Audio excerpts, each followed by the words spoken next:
Social media has been an integral part of our lives, but it has also brought several negative effects on our mental health. One of the biggest problems is that social media can create feelings of loneliness, isolation, and anxiety. Kids and new generations have been more deprived of learning basic social skills than older ones. Kids need to know and understand these skills so they're able to function in society. When kids aren't given the opportunity to grow and master these skills, it becomes very difficult for them socially. In a survey I conducted at the school, I asked, do you feel more comfortable talking through a screen or rather in person? Why or why not? One student in particular responded by saying, most of the time through a screen, I don't feel social anxiety as much rather than in-person conversations. People often compare their lives with others on social media, leading to feelings of depression or low self-esteem. Another question that I asked on my survey was, how often are you comparing yourself to others on social media? And just about 60% of them said that they were pretty oftenly comparing themselves. One student said, sometimes I see my friends posting fun things they did without me and it makes me upset. Or sometimes I see people with their perfect lives and their perfect body and I wish I was them. This feedback just goes to show how easy it is to fall into a trap of comparing and judging oneself based on others' lives. We begin to think that if we had something that we saw on social media, it would improve our lives or fill some sort of void. Cyberbullying and harassment are often one of the number one reasons that kids and even adults feel severe emotional distress and depression. You so hard. Oh my god, he wants to kill me. She has a mental condition undiagnosed. Oh my god, a doctor watches my videos. Fugly. Oh, this guy thinks I'm fun and giggling. I have a boyfriend. This woman is crazy and funny. Oh, thanks. Honestly, her videos keep getting better and better. Someone commented and said, more artistic. Thank you. The constant bombardment of negative news and images on social media can cause people to lose hope or feel powerless. According to new federal data, a record number of people are now unhoused, more than 653,000, a 12% population increase since last year. Today, 8 out of 10 Americans get their news on digital devices, beating out TVs, radios, or even print, not knowing if it's true or false. Many social media platforms have become a leading cause for fake news, propagandas, and conspiracy theories. RJ Cross is the director of the Don't Sell My Data campaign. Her work focuses on consumer harm like scams and data breaches that try to manipulate targeted advertising. She published an article saying, when anyone can be a journalist, content is near endless and easily capable of supplying social media feeds with hundreds of 24-hour news cycles.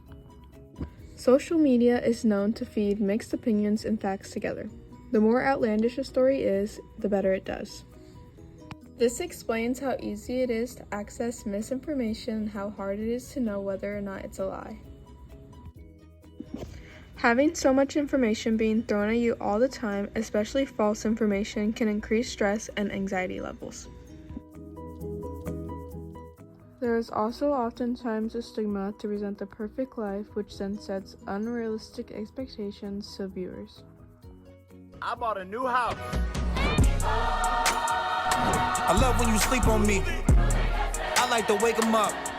We gon' see. So we are in Dorado, Puerto Rico, and I bought this $16 million house. I guarantee, if you watch this video till the end, you will know how to lose belly fat in 7 days. These are the This video shows an unrealistic time frame on how to lose weight. He makes it seem as though results will appear rapidly if you follow his routine. Posting this video, he is setting unrealistic expectations for his viewers.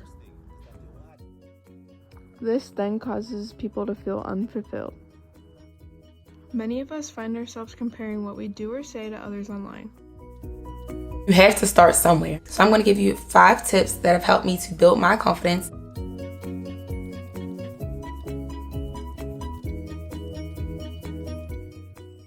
It's a very damaging habit and can turn into a vicious cycle. Getting into season 3, episode 9 of The Kardashians. I'm Anna Rumor. This is Pop Culture Social Call.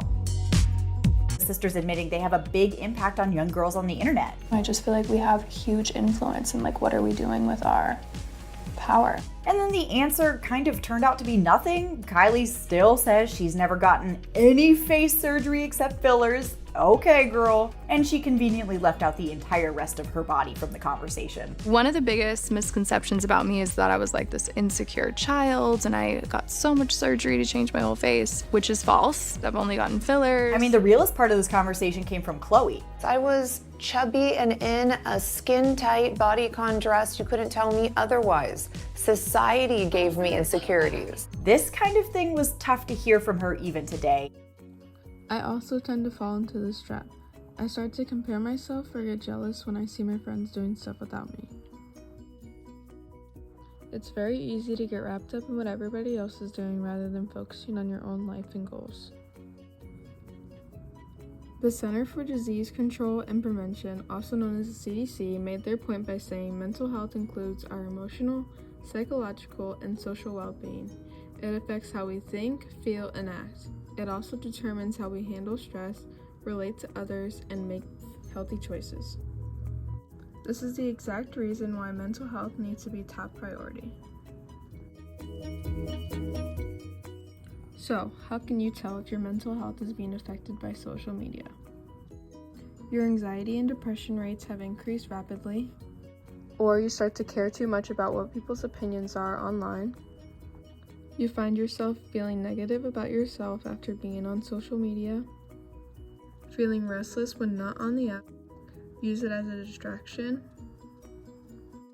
or you're spending too much time on it rather than with friends and family. So if you do have any of these warning signs, here are some ways to fix it. Leave some time when you wake up and go to bed to clear your mind. Use the time that you would put towards social media to do other things like start a new hobby, exercise, or spend time with friends or family. Know what platforms are affecting you most and try to stay away from them. Try to tell yourself that the negative thoughts that you are feeling are not true.